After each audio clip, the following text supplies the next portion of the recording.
Welcome students to my YouTube channel physics info. स्वागत है आप सभी का। आई होप आप सभी घर पर स्वस्थ होंगे, पूरी तरह से अपनी केयर कर रहे होंगे और अपने फैमिली मेम्बर्स की भी। और दूसरा ये, जैसा कि मैं हमेशा कह रहा हूँ कि स्टूडेंट्स का टाइम जो है वो बिल्कुल अपने कंसेप्ट्स को क्लियर करके चलने का है। वो आगे भी रहेगा, लेकिन ये टाइम आपके पास, ज़्यादा टाइम आपके पास आपको पढ़ने का मिल रहा है। और बल्कि मैं तो ये कहूँगा कि आपके कंसेप्ट ज़्यादा क्लियर करने का टाइम यही है। तो इस बात को हमेशा मैं आपको दोहराता भी रहूँगा ताकि आप याद रखें इस चीज़ को, ठीक है। और हमेशा जब भी मैं कोई आपको लेक्चर पढ़ा रहा हूँ, कोई भी सब्जेक्ट पढ़ा रहा हूँ, कोई भी टॉपिक पढ़ा रहा हूँ, कोई भी टॉपिक पढ़ा रहा हूँ, तो उस टॉपिक को पढ़ने से पहले आपके जहन में ये बात रहे कि हाँ, हमें उस चीज़ को कैसे पढ़ना है, फोकस होकर के। तो आज का हमारा जो टॉपिक है वो टॉपिक रहेगा वेक्टर्स के regarding for class 11th। For class 11th जैसा कि मैं पहले बता चुका हूं कि वेक्टर होता क्या है, ठीक। वेक्टर की जरूरत हमें क्यों है, ये मैंने आप लोगों को बताया कि वेक्टर क्या होता है, वेक्टर की जरूरत हमें क्यों है, ठीक है बच्चों। फिर हमने लास्ट पॉइंट ये किया था कि representation of a vector, clear. Vector को रिप्रेजेंट कैसे किया जाता है, यानी कि जो क्वांटिटी, जो फिजिकल क्वांटिटी वेक्टर क्वांटिटी है उसको रिप्रेजेंट कैसे करना है, समझ रहे हैं, उसको रिप्रेजेंट कैसे करना है। तो चलिए, उसके बाद आज मैं आपको जो टॉपिक पढ़ाऊंगा रिप्रेजेंटेशन वेक्टर के बाद, वो है पोजीशन वेक्टर, फिर डिस्प्लेसमेंट वेक्टर है, फिर modulus of a vector, unit vector, polar vector और एक्सियल वेक्टर। आज हम कुछ वेक्टर्स के बारे में पढ़ेंगे, यानी कि अब हम ये सीखेंगे आज और आगे भी कि डेली लाइफ में जो वेक्टर है, जो क्वांटिटीज डायरेक्शन डिपेंडेंट हैं, तो कौन से वेक्टर, कौन सी क्वांटिटी किस डायरेक्शन में कब काम करती है और उस हिसाब से हम उन्हें किस वेक्टर की कैटेगरी में रखते हैं। तो सबसे पहले लास्ट लेक्चर में मैंने रिप्रेजेंटेशन ऑफ वेक्टर बताया था, मैं फिर से एक बार बता देता हूं आपको कि रिप्रेजेंटेशन ऑफ वेक्टर क्या है। देखिए बच्चों, आज हम ये टॉपिक पढ़ने वाले हैं। तो सबसे पहला जो हमारा टॉपिक है वो है रिप्रेजेंटेशन ऑफ ए वेक्टर। क्या है students? Representation of a vector. I hope आपको समझ में आ रहा होगा कि रिप्रेजेंटेशन ऑफ ए वेक्टर क्या है। देखिए स्टूडेंट्स, वेक्टर को एरो से शो करते हैं, जिसके बिल्कुल लास्ट वाले पार्ट को, आखिरी पार्ट को हम लोग टेल कहते हैं और फॉरवर्ड पार्ट को, सबसे आगे वाले पार्ट को हेड कहा जाता है, और इसे आप टिप भी कह सकते हैं, ठीक है। क्या कह सकते हैं? टिप। लाइक एरो की तो हम बात करते ही कि एरो क्या होता है ना। एरो की तो बात हम जानते हैं कि एरो क्या होता है, क्लियर। तो हमें पता होना चाहिए कि इसका क्या मीनिंग है, ठीक है स्टूडेंट्स। तो टेल और ये हेड। उसके बाद जब किसी फिजिकल क्वांटिटी का नाम, जैसे मान लीजिए ए, कोई फिजिकल क्वांटिटी है लेकिन ये डायरेक्शन डिपेंडेंट है, तो आप इसके ऊपर एरो का साइन लगाएंगे, यानी कि ए कोई फिजिकल क्वांटिटी है, ठीक है, कोई फिजिकल क्वांटिटी है,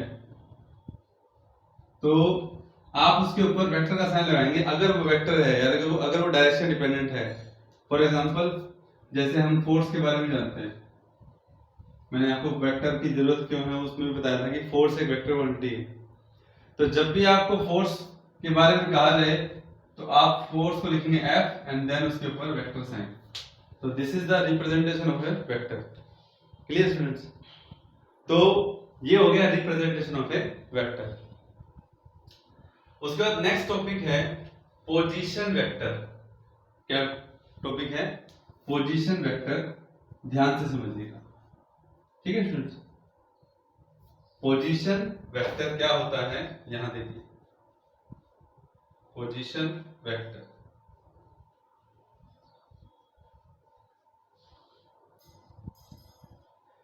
अब इस पोजीशन वेक्टर का जो नाम है, आप इसको दो पार्ट में डिवाइड कर लो। मतलब पोजीशन मीन्स किसी ऑब्जेक्ट की पोजीशन बताना, वेक्टर मीन्स विद डायरेक्शन, यानी कि पोजीशन बताने के साथ साथ वो किस डायरेक्शन में भी है उसको रिप्रेजेंट करने के लिए हमने जिस क्वांटिटी का नाम दिया दैट इज पोजीशन वेक्टर, यानी कि वो फिजिकल क्वांटिटी जो किसी ऑब्जेक्ट की पोजीशन बताए और उस पोजीशन में दो बातें आती हैं कि वो कितनी दूर है और किस डायरेक्शन में है। आज मैं आपको इस डायरेक्शन को लेकर के जो कंफ्यूजन, जो दिमाग में हमारा पॉइंट रहता है कि डायरेक्शन क्या है। एक जनरली आपसे किसी ने क्वेश्चन कर लिया कि but how many directions there are, तो जवाब आया सर 4 डायरेक्शन है। सुनना जवाब क्या आया, ईस्ट वेस्ट नॉर्थ साउथ। अच्छा, तो किसी ने कहा सर 8 डायरेक्शन है, कैसे, ईस्ट वेस्ट नॉर्थ साउथ। ठीक है, जैसे हम इंप्लीमेंट करते हैं ना, रफली समझा रहा हूं मैं आपको। यहां देखो, जैसे किसी ने कहा कि sir east west north south, ठीक है, चारों तरफ सन के अकॉर्डिंग हम लोग बोलते हैं ईस्ट वेस्ट नॉर्थ साउथ। अच्छा, फिर किसी ने कहा सर नॉर्थ ईस्ट भी है NE, ठीक है, नॉर्थ वेस्ट भी है NW, साउथ वेस्ट है, ठीक है, और साउथ ईस्ट है। तो टोटल 8 डायरेक्शन हो गई। बात समझ में आ गई? ठीक है। अच्छा, किसी ने कहा सर 6 डायरेक्शन है, ईस्ट वेस्ट नॉर्थ साउथ, मतलब east west north south up down, मतलब अपने चारों तरफ जो है उसके अकॉर्डिंग उन्होंने बताया कि डायरेक्शन 6 है। लेकिन मैं आपको कहता हूं और मैं आपको बता रहा हूं, ये जो 6 4 8 जो डायरेक्शन बता रहे हैं ये सिर्फ हमारी कन्वीनियंस के लिए है, ताकि हम फोकस्ड रहें। बात समझ में आ रही है? अदरवाइज डायरेक्शंस इनफाइनाइट हैं, कोई अंत नहीं है। आप डायरेक्शन जिनको 4 6 8 बता रहे हो ना, वो तो सिर्फ हमारी कन्वीनियंस के लिए है कि हम कहीं ना कहीं कैसे तो शुरुआत करें, लेकिन डायरेक्शंस इनफाइनाइट हैं। आप सोच के देखो, सपोज कि मैं इस तरफ जा रहा हूं, ये भी एक डायरेक्शन है, इस तरफ जा रहा हूं, ये भी एक डायरेक्शन है, इस तरफ जा रहा हूं, ये भी एक डायरेक्शन है, इस तरफ जा रहा हूं, ये भी एक डायरेक्शन है, इस तरफ जा रहा हूं, ये भी एक डायरेक्शन है। तो क्या है, इस तरफ जा रहा हूं, ये भी एक डायरेक्शन है, इस तरफ जा रहा हूं, ये भी एक डायरेक्शन है, इस तरफ जा रहा हूं, ये भी एक डायरेक्शन है। इट मींस क्या गैस कर सकते हो क्या आप लोग कि कौन सा नॉर्थ ईस्ट है, कौन सा? लेकिन proper north east, proper north east, proper north sorry, फिर साउथ ईस्ट वेस्ट, ये हमारी हेल्प करते हैं। मैं बताऊंगा आपको, आप मेरी बात सुनिएगा। पहली बात ये क्लियर कीजिए कि how many directions there are infinite directions. You can say that countless, you can say unlimited directions there are. Okay, so why we are saying east west north south? You can say just for our convenience and just for, you can say, according to geographical condition, geographical situation of earth with respect to sun, and the sun rises in the east, set in the west. ठीक है, face reasoning में भी आता है ना, face कर लीजिए सन की तरफ, ईस्ट की तरफ, लेफ्ट साइड नॉर्थ पड़ेगा, राइट साइड साउथ होगा। तो मेरा कहने का मीनिंग क्या है, अभी मैं आपको आगे बताने से पहले, क्योंकि बहुत जरूरी है ये चीज क्लियर करना कि डायरेक्शंस आर इनफाइनाइट। क्लियर? अब आते हैं, ठीक है, डायरेक्शंस इनफाइनाइट हैं, ये बात क्लियर हो गई। तो ऐसे में पोजीशन वेक्टर की जब हम बात करते हैं, तो पोजीशन वेक्टर का मतलब क्या हुआ, the vector which tell us about the position of an object in a specific direction। कोई ना कोई अब आपको पता तो चलेगा कि किसी भी दिशा में जाओगे तो डायरेक्शन कहलाएगी वो। ठीक है, बात समझ में आ रही है? दूसरी बात, अब हम मैथमेटिकली, ग्राफिकली डायरेक्शन को किस तरह से शो करते हैं। ये जो आप देख रहे हैं ना, coordinate axis, x axis, this is y axis, this is minus x, this is minus y. ये भी क्या है, ये डायरेक्शन ही तो है, ये भी डायरेक्शन ही तो है. अगर आप x एक्सिस पे जा रहे हो, you are travelling along x axis. हमेशा नॉर्थ साउथ ईस्ट वेस्ट के फॉर्म में हम थोड़ा रिप्रेजेंट करते हैं डायरेक्शन को, ये फिक्स थोड़ी ना है. ए particle is moving along x axis, चीजें फिक्स है दिमाग में, फिक्स कर दी गई है दिमाग में. क्यों? क्योंकि कुछ ना कुछ रेफरेंस चाहिए हमें. अब ये रेफरेंस क्या है सुनिएगा. सपोज मेरा क्वेश्चन आपसे ये है कि आपका स्कूल कितनी दूर है. माय क्वेश्चन इज आपका स्कूल कितनी दूर है, बस यही मेरा क्वेश्चन है. तो बाय डिफॉल्ट सब क्या सोचेंगे कि घर से ही पूछा होगा. मैंने घर का नाम नहीं दिया, लेकिन मैंने क्या बोला, आपका स्कूल कितनी दूर है. तो आपने कहा, किसी ने सर 2 किलोमीटर, किसी ने कहा 3, किसी ने कहा 4. नंबर 1. क्यों? जो ये 2, 3, 4 आपने कहा होगा, आज आप लोग सभी घर बैठे हैं, तो स्वाभाविक है आप अपने ये डिस्टेंस जो है स्कूल की घर से ही मेजर करते हैं. तो इस समय घर आपका एक रेफरेंस पॉइंट है, एक स्टार्टिंग पॉइंट है, जहां से आपने डिस्टेंस को मेजर करना शुरू किया. Point to be noted. लेकिन सपोज कि जैसे एक एग्जांपल मैं आपको बताता हूं, ध्यान दीजिएगा कि ये एक स्ट्रेट लाइन पाथ है, और इस स्ट्रेट लाइन पाथ में बात स्कूल की हो रही. ये स्कूल, यहां पे रोहन और यहां सुमित. ठीक है, बात समझ में आ गई. तो रोहन के घर से स्कूल 2 किलोमीटर की डिस्टेंस पर है, और सुमित के घर से स्कूल 1 किलोमीटर की डिस्टेंस पर है. रोहन के घर से स्कूल 2 किलोमीटर की डिस्टेंस पर है, और सुमित के घर से स्कूल 1 किलोमीटर की डिस्टेंस पर है. क्लियर? बात समझ में आ रही? तो सवाल यह है कि स्कूल की लोकेशन दो अलग अलग स्टूडेंट्स के विद रिस्पेक्ट में. अब रोहन से कोई ये पूछे, क्वेश्चन सुना, रोहन से कोई ये पूछे कि सुमित के घर से स्कूल कितनी दूर है, तो वो कहेगा 1 किलोमीटर. और रोहन से खुद से कोई ये पूछे कि तुम्हारे घर से स्कूल कितनी दूर है, तो आप कहेंगे, वो रोहन कहेगा 2 किलोमीटर. तो इसका मतलब क्या होगा कि जिस जगह पे आपको जाना है उसके डिस्टेंस जो आपको बतानी है, वो किसी ना किसी रेफरेंस पॉइंट से ही तो बतानी है. स्टार्टिंग पॉइंट तो देखना ही पड़ेगा ना कि कहां से कहां तक की डिस्टेंस लेनी पड़ेगी. डिस्टेंस अगर आपसे पूछ रहा है वो, तो कहां से पूछ रहा है. इज इट क्लियर और नॉट? सपोज कि मैं गुड़गांव रहता हूं, ठीक है, और मुझसे कोई ये पूछे कि गुड़गांव से जयपुर कितनी दूर है.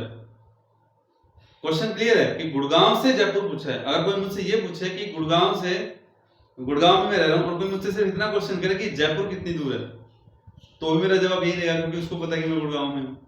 लेकिन अगर कोई मुझसे ये पूछे कि गुड़गांव से मैं रह रहा हूं, मैं मुझसे कोई ये पूछे कि दिल्ली से जयपुर कितनी दूर, तो मेरा रेफरेंस पॉइंट गुड़गांव थोड़ा होगा, क्या होगा, दिल्ली होगा ना. तो मेरा इतना एग्जांपल देने का क्या मीनिंग है बच्चों, क्योंकि हम किसी भी ऑब्जेक्ट की जब पोजीशन बताते हैं तो हमें कोई ना कोई रेफरेंस पॉइंट चाहिए होता है. आप उस रेफरेंस पॉइंट को स्टार्टिंग पॉइंट भी कह सकते हो. आप उस रेफरेंस पॉइंट को ज्योमेट्रिकली, ग्राफिकली ओरिजिन का नाम देते हो, जहां पर एक्स एक्सिस और वाई एक्सिस इंटरसेक्ट करते हैं. तो ये ओरिजिन भी स्टार्टिंग पॉइंट है. Point clear? I think origin के बारे में पॉइंट क्लियर. अब आगे आइए. जब बात पोजीशन वेक्टर की हो रही है, तो मैं इस एक्स एक्सिस और वाई एक्सिस यानी कि 2 डायमेंशनल एक्स एक्सिस के अंदर मैं कोई भी एक पॉइंट बना देता हूं. अब ये पॉइंट यहां चारों में से कहीं भी हो सकता है. मैंने ये पॉइंट एक्स और वाई एक्सिस के अंदर बनाया, इस पॉइंट का नाम मैंने दे दिया ए. अब मुझसे पूछा गया आपको इस पॉइंट ए की पोजीशन बतानी है, तो जवाब क्या आएगा, with respect to origin O से ए हमने एक वेक्टर ड्रॉ किया, और एक बात जरूर सुन लीजिए, वेक्टर की बात कर रहे हैं, और एरो अगर आप उसको रिप्रेजेंट नहीं करेंगे तो आप वेक्टर के साथ, मतलब ये कह सकते हैं कि इनजस्टिस कर रहे हैं, वेक्टर के साथ आप चल ही नहीं रहे। तो आप जस्ट एक लाइन मत समझिए इसको, O से A means O is the origin और A is the position of an object. कहीं पर भी कोई A पॉइंट है जिस पर कोई ऑब्जेक्ट सिचुएटेड है तो A हो गया। और यहां इसके कोऑर्डिनेट कौन कौन से बनेंगे हम जानते हैं, क्योंकि x और y प्लेन में है। 10th क्लास में 9th क्लास में ग्राफ पढ़ चुके हैं, तो इसके कोऑर्डिनेट x और y होंगे। ठीक है, तो ऐसे में एक चीज क्या पता चली, सुनिएगा ध्यान से। पोजीशन वेक्टर की डेफिनेशन अगर हम लिखें सबसे पहले तो क्या बनेगी, it is the vector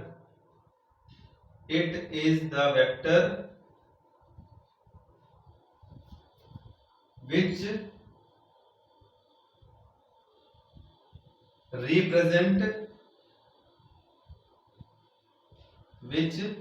represent the position of an object। ठीक है, जो किसी ऑब्जेक्ट की पोजीशन के बारे में बताए। अब पोजीशन में क्या चीज होती है, दो बातें होती हैं, कितनी दूर है ओ ए। ठीक, तो यहां पोजीशन वेक्टर कौन है, ओ ए। देखो वेक्टर की डेफिनेशन क्या है, which have magnitude as well as direction. कितनी दूर है, मैग्नीट्यूड हो गया ओ से लेकर के ए, किस डायरेक्शन में है। अब से ये समझ लीजिए कि डायरेक्शन का मतलब हर बार नॉर्थ साउथ ईस्ट वेस्ट के चक्कर में नहीं रहना है, जैसा रेफरेंस सिस्टम दिया हुआ है उसके हिसाब से चलना है। मतलब ये कि ओ ए पोजीशन वेक्टर एक्स एक्सिस के साथ कितने एंगल के साथ टिका हुआ है, वहां पर सिचुएटेड है। तो थीटा क्या बताएगा आपको, थीटा आपको बताएगा उस ऑब्जेक्ट की डायरेक्शन, और ये थीटा एंगल किसके साथ बन रहा है, एक्स एक्सिस के साथ बन रहा है। इसीलिए ओ ए क्या हुआ, पोजीशन वेक्टर, जिसमें वेक्टर के हिसाब से मैग्नीट्यूड तो ये हो गया कि वो कितनी दूर है, अब वो किस डायरेक्शन में है, तो with respect to X axis उसने जो एंगल बनाया हुआ है वो उतने एंगल से एक्स एक्सिस के साथ सिचुएटेड है। ठीक है, अब किसी ने कहा सर ये एंगल वाई एक्सिस के साथ हो सकता है क्या, जवाब है हाँ।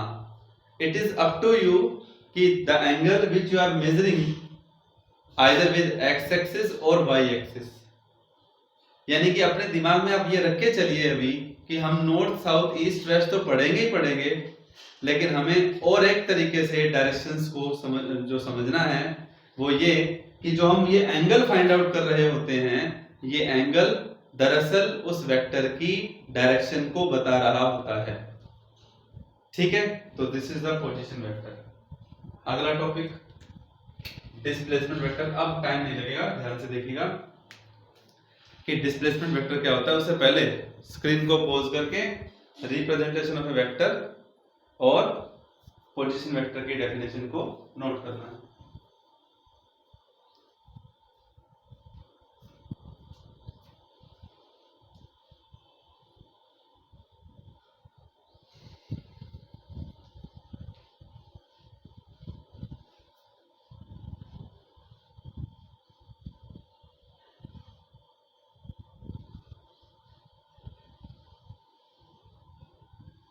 आई होप आपको समझ में आया होगा।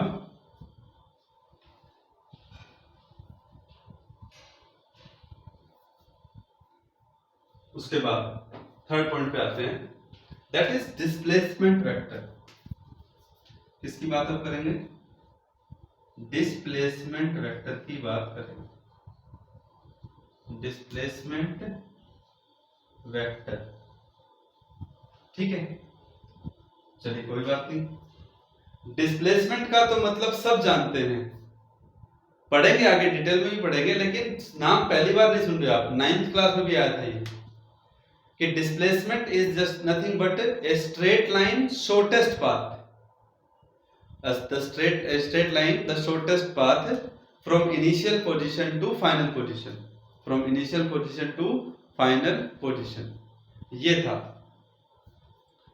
डिस्प्लेसमेंट। लेकिन अब उसके आगे लग गया वेक्टर। और अब एक बात तो डेफिनेशन डिस्प्लेसमेंट की क्या होती है, इनिशियल पोजीशन से फाइनल पोजीशन, कोई बात नहीं। अब वेक्टर लग गया तो पोजीशन वेक्टर तो हम जानते ही हैं, तो इसका मतलब क्या हुआ कि जो पोजीशन है डिस्प्लेसमेंट के दौरान इनिशियल और फाइनल, उनको हम वेक्टर से रिप्रेजेंट कर देंगे, इसमें तो कोई दो राय नहीं है। तो this is X axis, this is Y axis, clear. This is the origin, जिसका मतलब स्टार्टिंग पॉइंट होता है।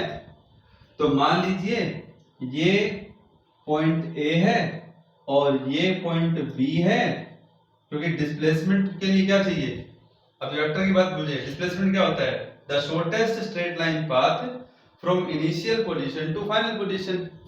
तो आपके पास दो चॉइस है, आप मर्जी है आपकी, आप ए से बी जा सकते हैं या बी से ए जा सकते हैं, this is up to you.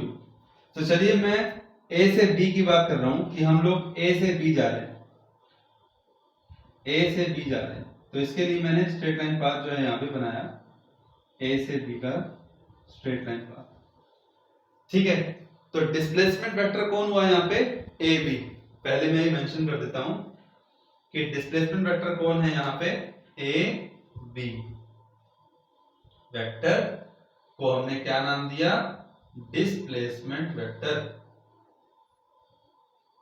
क्यों नाम दिया, क्योंकि इनिशियल पोजीशन ए है, फाइनल पोजीशन बी है, ठीक है। लेकिन लेकिन लेकिन लेकिन वेक्टर वर्ड नाम इसलिए दिया क्योंकि ए का पोजीशन ओरिजिन के हिसाब से कुछ ना कुछ तो है भाई, ए जहां से हम जा रहे हैं तो उसके with respect to origin, with respect to origin उसकी पोजीशन कुछ ना कुछ तो होगी, ठीक है। जहां जा रहे हैं, जहां से जा रहे हैं ए, जहां जा रहे हैं बी, उसकी पोजीशन भी तो ओरिजिन के विद रिस्पेक्ट में कुछ ना कुछ होगी। एरो लगाना जरूरी है ना, मैंने यहां से लगा दिया, आप यहां से यहां तक भी लगा सकते हैं, क्लियर। एरो लगाना मत भूलना, वेक्टर कर रहे हैं आप और एरो नहीं लगाएंगे तो फिर इसका मतलब गलत कर रहे हैं आप, ठीक है। तो ऐसे में इनिशियल पोजीशन वेक्टर क्या हुआ, अब डिस्प्लेसमेंट वेक्टर की डेफिनेशन क्या होती है, देखो, इक्वल टू डिस्प्लेसमेंट की डेफिनेशन होती है final position minus initial position. Displacement vector की डेफिनेशन बनेगी फाइनल पोजीशन वेक्टर मतलब ओ बी वेक्टर, देखा, ओ से B final position vector minus initial position vector O A, which is equal to a b vector। is it clear or not? आपको समझ में आ गया होगा कि डिस्प्लेसमेंट वेक्टर को कैसे रिप्रेजेंट करते हैं, ठीक है। तो A B vector is equal to O B vector minus O A vector, ठीक है students. So this is about the displacement vector.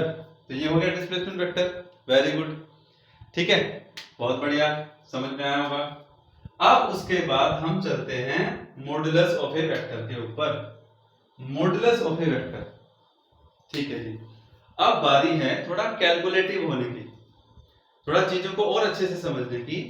Vector क्या होता है पता लग गया, पोजीशन वेक्टर, डिस्प्लेसमेंट वेक्टर, जैसा नाम आएगा उसके अकॉर्डिंग वैसे हमें इंप्लीमेंटेशन वैसा सोचना है उसके बारे में। अब मॉडुलस ऑफ ए वेक्टर क्या होता है, चलिए इसके बारे में मैं आपको बताता हूं।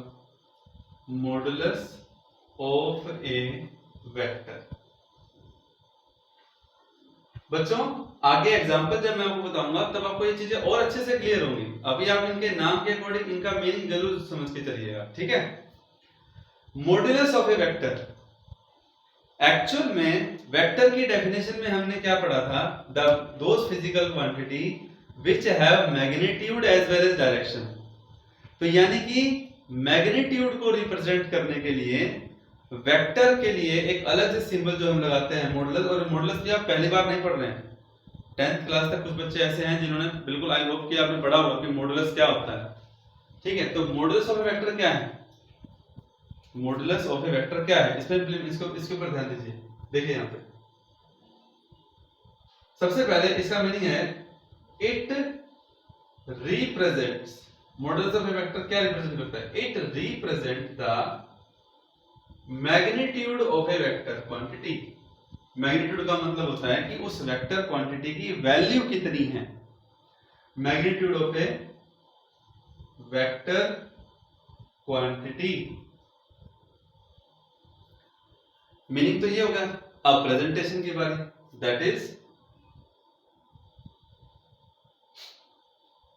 Is modulus of a vector. मान लीजिए वेक्टर का नाम मैंने दे दिया ए, ऑफ ए वेक्टर ए, ठीक है। वेक्टर वर्ड लिखूंगा नहीं, मैं लिखूंगा modulus of A quantity vector A, हो गया। तो इसका मॉडुलस होगा इक्वल टू वेक्टर ए का मॉडुलस साइन। यानी कि आपको रिप्रेजेंट कैसे करना है, सिर्फ अभी आप सिंबल देखिए, प्रेजेंटेशन देखिए, कैलकुलेटिव माइंड अभी नहीं है होना चाहिए आपका। कैलकुलेशन बताऊंगा जब आपको और इसका मीनिंग जो है डीप में समझाऊंगा। तो ए वेक्टर का साइन और मॉडुलस लगा रहेगा, या फिर वेक्टर का साइन हटा दीजिए, सिंपल ए लिख दीजिए, तो ये भी उसके मॉडुलस को मतलब उसके मैग्नीट्यूड को रिप्रेजेंट करता है। तो ये आपके सामने हो गया मॉडुलस ऑफ ए वेक्टर, ठीक है। अगला है यूनिट वेक्टर, बिल्कुल ध्यान से देखिएगा। यूनिट वेक्टर, यूनिट वेक्टर बच्चों, इस यूनिट वेक्टर का मीनिंग क्या है? अगर आपको याद हो, यूनिट मतलब होता है, यूनिट जो वर्ड निकला यहाँ पे मैं बताता हूँ। जैसे सिलेबस की यूनिट का मतलब तो होता है कि चैप्टर आना, लेकिन यहाँ जो यूनिट वर्ड निकला है ये आप मान सकते हैं कि ये यूनिटी से निकला है। यूनिटी मतलब जैसे आपने पढ़ा हुआ ना, यूनिटी स्ट्रेंथ, एकता में बल है। तो यूनिटी मतलब वन होता है। क्या होता है बच्चों? यूनिटी मतलब क्या होता है? वन। तो यूनिटी मतलब वन, और उसी यूनिटी से ये यूनिट वर्ड निकला है। ये मैं क्यों कह रहा हूं, आइए देखते हैं। It is the vector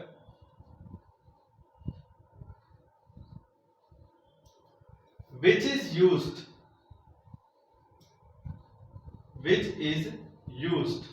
to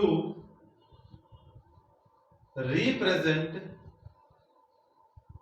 the direction of a given vector। यानी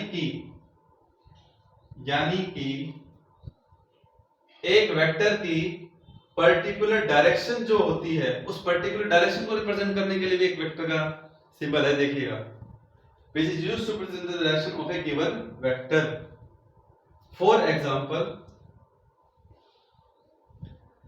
direction of vector A, direction of vector A equal to A cap। देखो, मुझे वेक्टर A है, मुझे सिर्फ इसकी डायरेक्शन बतानी है, मैग्नीट्यूड नहीं बताना। मैग्नीट्यूड बताने का तरीका है ये। डायरेक्शन को रिप्रेजेंट करने का सिंबॉलिक फॉर्म जो है, देखो अब आपके सामने क्या आया। वेक्टर के मैग्नीट्यूड का भी सिंबॉलिक फॉर्म है, जिसे मॉडुलस ऑफ ए वेक्टर कहते हैं, और उसके डायरेक्शन का भी एक सिंबॉलिक फॉर्म है। कि मान लीजिए वेक्टर ए है, मुझे सिर्फ उसकी डायरेक्शन शो करनी है, तो उसका सिंबॉलिक फॉर्म क्या होगा? That is A cap. इसे ए कैप कह सकते हैं और ए हैट भी कहते हैं, जनरली ए कैप कहते हैं इसको। क्लियर? और यहां से मैं आपको अब एक चीज और बताने जा रहा हूं, एक चीज और यहां पे बता दूं। ऑल्सो द मैग्नीट्यूड, शॉर्ट पे लिख देता हूं यहीं पे, ऑल्सो यूनिट वेक्टर हो गया, उसका मैग्नीट्यूड को ऐसे लिखते हैं मॉडुलस से, that is equal to 1। That is equal to 1। ठीक है स्टूडेंट्स, ध्यान रखिएगा। मॉडुलस जो है उसको इस तरह से रिप्रेजेंट करते हैं, उसका यूनिट वेक्टर 1 होता है, मतलब यूनिट वेक्टर का मैग्नीट्यूड 1 होता है, यूनिटी होता है। तो यानी कि यूनिट वेक्टर की डेफिनेशन क्या हुई?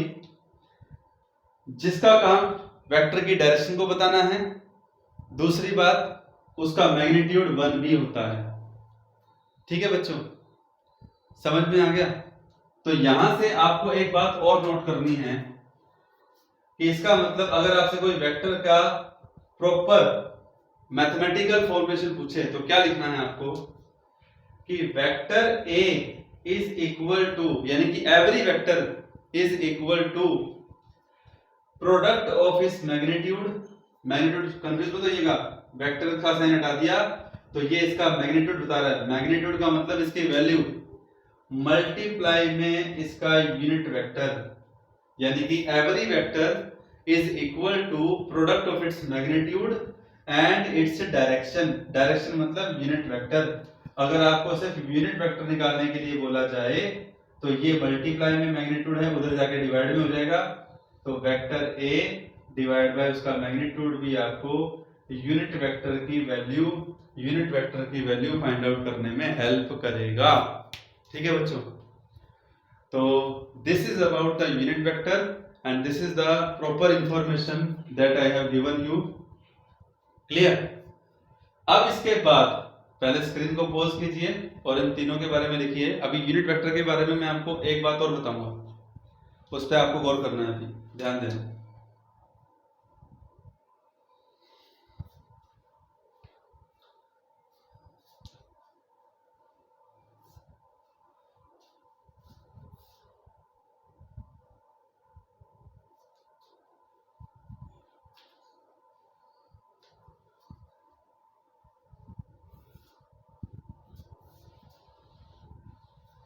Yes students, come to the point about the unit vector।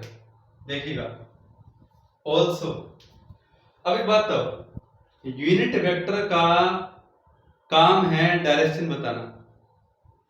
Direction infinite होती है, तो ऐसे में इनफाइनाइट डायरेक्शन को बताने का जो यूनिट वेक्टर है उसका कोई प्रॉपर सिंबल फॉर्म नहीं है। लेकिन मैंने आपको ये चीज जरूर बता दी कि आप किसी की डायरेक्शन को अगर बता रहे हैं, वेक्टर की डायरेक्शन को, तो वो X axis, Y axis, Z axis, north south east west के अलावा अगर कुछ है तो आप उसको उसके एंगल से बता सकते हैं। कि सपोज कि आपने रीजनिंग क्वेश्चन में सुना हुआ है कि एक कार है वो नॉर्थ में जा रही है and that is now it turns 60 degree towards east, है ना, 60 डिग्री टुवर्ड्स ईस्ट। तो इसका मतलब क्या हुआ कि वो ईस्ट की तरफ 60 डिग्री एंगल पर मुड़ गई। तो आपने क्या बताया कि 60 degree. It also help to tell you about the directions of the given car. Clear? मैं बार-बार इस बात पे जोर दे रहा हूं। तो इसलिए स्पेसिफिक फॉर्म में for X axis,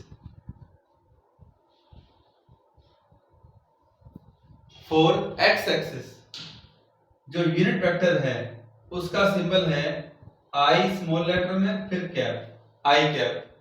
this is what unit vector along x axis. मैं फॉर एक्सिस लिख रहा हूं ना, हाँ यूनिट वेक्टर चल रहा है, तो for X axis I cap, for Y axis जब आप यूनिट वेक्टर लिखेंगे तो उसके बारे में लिखेंगे जे कैप, और थर्ड फॉर जेड एक्सिस की जब बात आएगी तो उसके लिए आप लिखेंगे स्मॉल के कैप। ठीक है, तो ये स्पेसिफिक सिंबल है। मतलब हमने यहाँ पे, ये हमारी हेल्प करेगा ना काफी, कि हमें एक्स वाई जेड एक्सिस के रिस्पेक्ट में यूनिट वेक्टर जो है वो मालूम होने चाहिए। ठीक है, अगर आपसे कोई ये कहे नेगेटिव एक्स एक्सिस है, नेगेटिव एक्स एक्सिस, तो उसके लिए आप क्या लिखेंगे? कुछ नहीं, माइनस का साइन लगाना है, माइनस आई कैप। ठीक है, कोई आपसे पूछे minus Y, negative Y axis की पूछे तो आपको क्या लिखना है? Minus J cap. और जब आपसे पूछे कि नेगेटिव जेड एक्सिस के लिए क्या होगा, तो उसके लिए आपको क्या लिखना है बच्चों? दैट इज नेगेटिव के कैप। ठीक है, तो ये भी अपनी हेल्प करेंगे। इनको ध्यान रखना है आपको कि प्रॉपर यूनिट वेक्टर भी मैंने आपको बताया कि एक्स वाई जेड के लिए जब हम अपनी मोशन को इस कोऑर्डिनेट सिस्टम के अंदर रिस्ट्रिक्ट करेंगे तो उसके लिए हमें किन किन यूनिट वेक्टर की जरूरत पड़ेगी और उनका हमें स्पेशल जो सिंबल है वो पता होना चाहिए। और इन सबका मैग्नीट्यूड 1 है, आई कैप, जे कैप, के कैप, इन सब का मैग्नीट्यूड 1 है। ये यहीं से मैंने आपको बता दिया कि किसी भी यूनिट वेक्टर का मैग्नीट्यूड 1 होता है। इनका काम सिर्फ डायरेक्शन बताना है, वैल्यू में इनका कोई सहयोग नहीं है, ये सिर्फ डायरेक्शन बताने के काम आते हैं। क्लियर? तो this is about the unit vector. ठीक है, ये तो आपने नोट कर लिया होगा, ये और यूनिट वेक्टर में आपको नोट करना है। ठीक है ना, पॉइंट्स बना करके।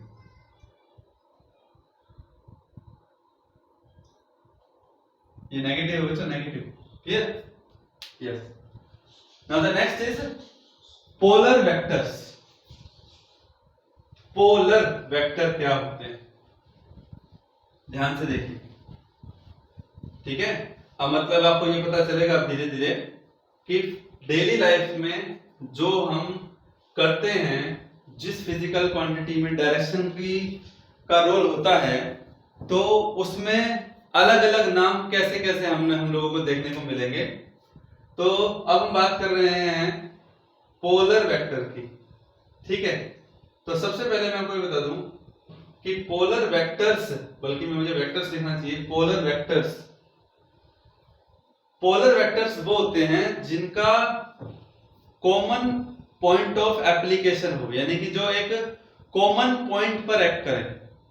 सपोज कि जैसे टग ऑफ वार गेम में एक रस्सी के ऊपर लेफ्ट और राइट डायरेक्शन से कई सारे फोर्सेस लग रहे होते हैं। पहली बात, फोर्स से वेक्टर तो है ही, लेकिन जब कई सारे फोर्सेस जो हैं वो एक ही ऑब्जेक्ट पर अगर लगे, जिनका पॉइंट ऑफ एप्लीकेशन एक ही हो, तो उन्हें हम पोलर वेक्टर्स की कैटेगरी में रखते हैं। तो दोज वेक्टर्स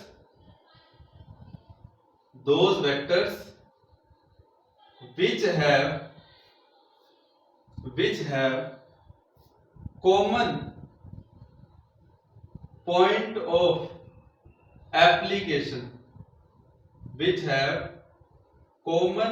of application, यानी कि जिनका एक ही कॉमन पॉइंट ऑफ एप्लीकेशन का, एप्लीकेशन मतलब अप्लाई करना, not application for sick leave या application for urgent leave. Application means apply करना भी होता है, या हम ये भी लिख सकते हैं which act at a common point। Clear? बात समझ में आ रही है? तो those vectors which have a common point of application are called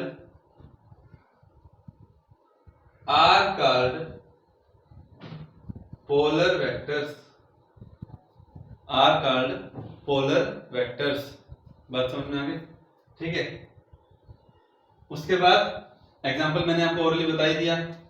axial vectors क्या होगा, चलिए एग्जांपल लिख भी देते हैं, थोड़ा उसके लिए आपको हेल्प मिलेगी, बाद में आपको ध्यान में रहेगा। जैसे मान लीजिए ये एक ऑब्जेक्ट है, ठीक है, और इस ऑब्जेक्ट के ऊपर यहां से फोर्स लग रहा है, यहां से फोर्स लग रहा है, यहां से, यहां से, यहां से। तो F1, F2, F3, F4, F5, तो ये पांचों के पांचों फोर्स कैसे हैं बताइए, है ना? पांचों के पांचों फोर्स कैसे हैं? ये कोई ऑब्जेक्ट है जिसका मास m है, तो ये पांचों के पांचों फोर्स कैसे हुए? पोलर वेक्टर्स हुए। ठीक है ना, ये इस डायरेक्शन में, ये इस डायरेक्शन में, तो these are the polar vectors. उसके बाद फिफ्थ क्या है, लास्ट क्या है? Axial vectors. हाँ, इसके बारे में ध्यान से देखिए, अब ये भी हमारे डेली लाइफ से रिलेटेड है। एक्सियल वर्ड का क्या मीनिंग है, लास्ट ध्यान से समझिएगा। एक्सियल वर्ड का क्या मतलब होता है? एक्सियल शब्द आया है एक्सिस से, और एक्सिस का मतलब होता है कि किसी भी ऑब्जेक्ट के सेंटर से, सपोज कि ये कोई ऑब्जेक्ट है, इसके सेंटर से पास होने वाली लाइन, इसके सेंटर से पास होने वाली लाइन को, जैसे मान लीजिए है, तो इसके सेंटर से पास होने वाली लाइन जो है उसे एक्सिस लाइन कहते हैं। उसे क्या कहते हैं? एक्सिस लाइन कहते हैं। और उस एक्सिस लाइन के अलोंग जो वेक्टर काम करे उसे एक्सियल वेक्टर्स कहते हैं। इसके बारे में हम डिटेल में आगे पढ़ेंगे। दोज वेक्टर्स, और ये एक्सियल वेक्टर्स कब काम आता है ये भी ध्यान से समझने की बात है यहाँ पे। Which act along the axis of an object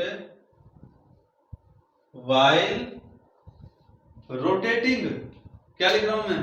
while rotating या while rotates यानी कि रोटेट करते वक्त किसी भी ऑब्जेक्ट के एक्सिस के दिशा में एक्सिस लाइन के अलोंग जो वेक्टर काम करे उसे एक्सियल वेक्टर्स कहते हैं। तो एक बात आप सुन लीजिएगा कि एक्सियल वेक्टर्स वो सभी के सभी क्वांटिटी एक्सियल वेक्टर्स हैं जो रोटेशनल मोशन में शामिल होती हैं, इन्वॉल्व होती हैं। क्लियर? पंखा घूम रहा है, मैं आपको अभी रोटेशनल मोशन के अंदर इस्तेमाल होने वाली जो क्वांटिटीज हैं उनके नाम बता देता हूं, लेकिन मीनिंग बाद में बताऊंगा। फॉर एग्जांपल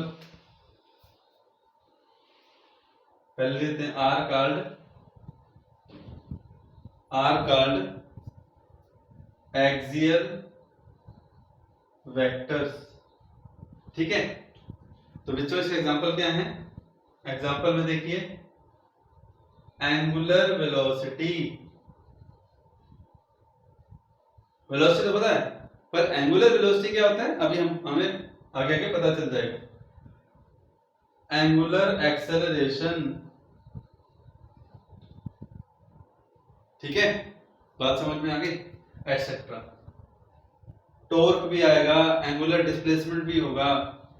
तो अभी सिर्फ अपने को ये मीनिंग इसका पता होना चाहिए कि एक्सियल वेक्टर्स क्या होते हैं।